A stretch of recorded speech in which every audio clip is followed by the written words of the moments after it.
Kam dhe Elena Dymollari, nuk e di sa mund ta njihni, por ajo është astrologe, por që ka njohuri të mira dhe për energjitë negative dhe pastrimin e energjive, por nuk e di nëse sa dakord është Elena me mendimin tuaj.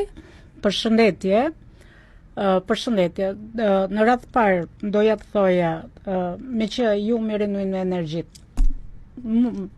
Unë sa energji negative kam. E kuptoni ju sa një person që mund të ketë një energji negative o pozitive? Dëgjoj, e para është vetëm një energji, nuk janë shumë energji. Edhe mënyrën se si ne perceptojmë jetën, ashtu shprehim dhe atë energji. Po ku kupton njëri që ka një energji negative? E para është ai njeriu kërkon një tjetër perceptim për sa i përket kuptimit të jetës ose një problemi që do të zgjidhi. Unë si shaman shumë veta vinë ke mu për këtë. Edhe afrimiteti... Si funksionon pastrimi i energjisë negative?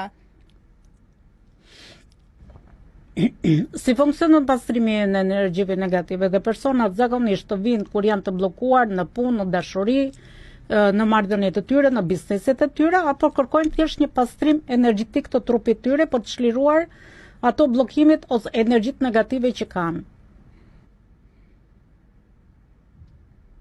Paska Mystic Shaman,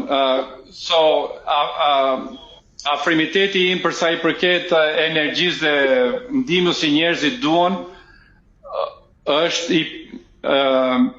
i përgjithshëm, gjithëpërfshirës. Kurse janë disa praktika tjera që i thojnë, no, jam i bllokuar për dashuri, për lek, për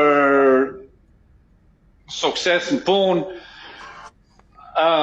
Në mënyrën se si unë e kam këtë afrimitet, është që i jap mundësi njerëzit nëpërmjet diskutimeve ose dhe ceremonisë që ata vinë bëjnë, të kenë një kuptim më të thellë për veten, duke i fuqizuar njerëzit edhe duke i hequr nga kjo perde që ne themi që jemi njerëz, se nuk kemi, eksperienca është njerëzore, po ne nuk kemi njerëz, shpirti nuk është njeri. Më fal, se po të ndërpres. Mund na i shpjegosh me terma pak më popullor që ta kuptojnë të gjithë, ato që nuk kanë shumë informacion?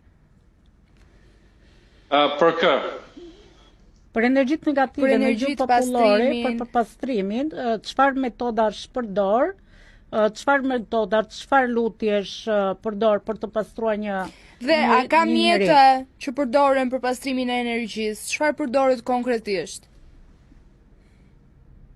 Po, ato që unë përdor këtu janë një dru që vjen nga xhungla që quhet Palo Santo. Disa janë disa vajra. Vajra esenciale për të pastruar energjitë negative, se Palo Santo është për të larguar energjitë negative. Dëgjoj, nëse si thosh afrimiteti dhe perceptimi edhe është për të larguar energjitë dhe edhe është varet nga fokusi dhe mënyrën se si do t'i përdorësh ti këto, se çdo gjë, vaj ose druri ose sherebeli i bardh. Po, sherebeli i bardh, po i thon dhe guri i bardh, popullori i thon dhe guri i bardh. Se kam dëgjuar po ja, nuk e vën dyshim. Po që puna është se si thosh shamani ose shërusi i jep drejtim për të përdorur këto lloj esenca ose tymra. A janë të rrezikshme këto tymrat nëse i përdorim vet? Jo, nuk janë. Po japin efektin nëse ne i përdorim vet këto lloj mjetash? Atëherë nëse janë të rrezikshëm, ne nuk na duhet një profesionist që t'i përdorim për të larguar energjitë negative.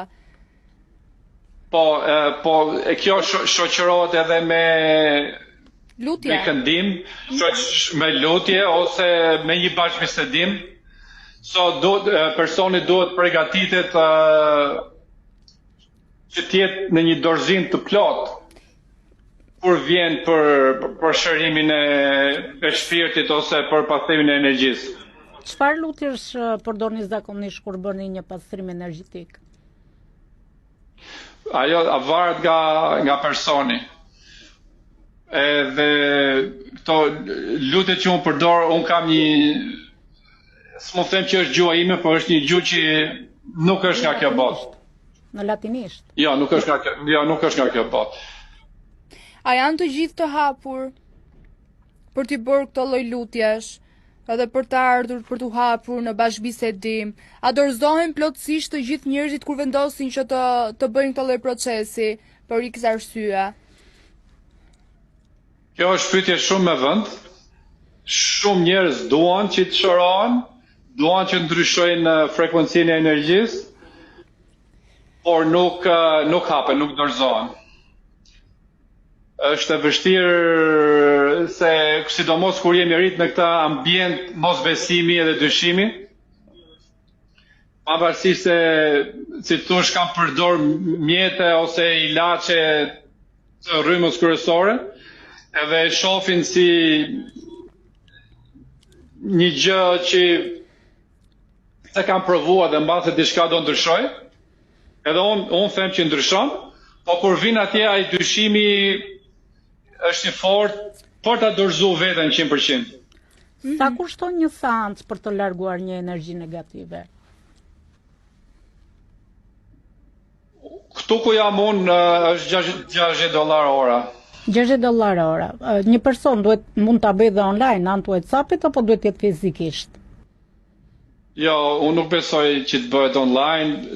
Të faktën praktikën që unë bëj, vajra duhet aplikohen në trup, ose në qoftë se diçka do digjet duhet të merret me hund ose me gojë, me fjalë që ta përjetosh në mënyrë të drejtë për drejtë.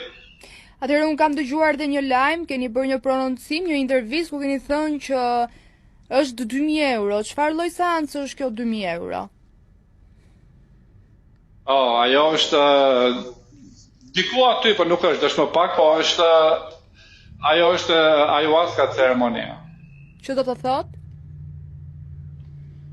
Mase ju nuk jeni ose duke sikur nuk jeni ndjeni, po është një ceremoni shumë e vjetër, aq e vjetër sa është njerëzimi.